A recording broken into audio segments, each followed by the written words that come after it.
Hi, it's Josh here at Jordan Bikes in Leeds, and we're back in 2022, and I'd like to wish you all a very happy new year. Hope you had a really good Christmas and that, but we're back, and we're back in our dyno, and we have got a 2020 Kawasaki Z900RS.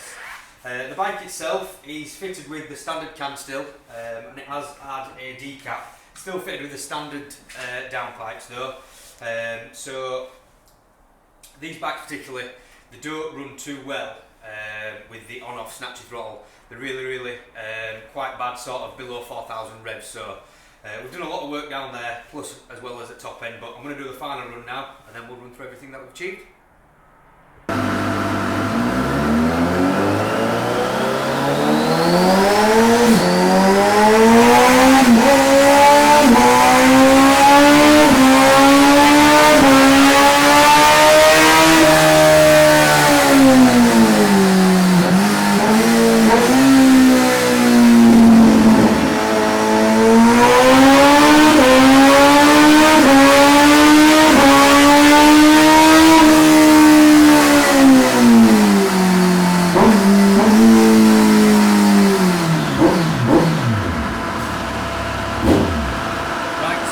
The base run this morning, the bike just made exactly 99 brake horsepower.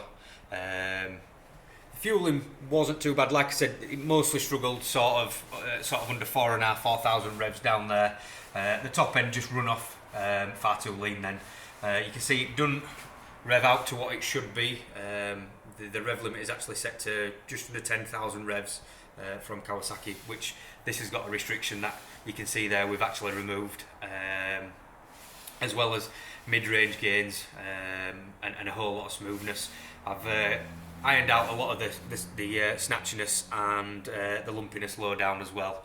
And we've got just short of 106, so 6.8 horsepower, which is absolutely brilliant on one of these bikes. They never tend to sort of make really much horsepower increases, it's just the absolute rideability of it. The bike will be a whole lot easier to ride now, and I'm sure the customer will enjoy it a lot more. So yeah, really good. Show the torque one as well there. Yeah, so sorry, the torque was 63.7 foot-pound of torque.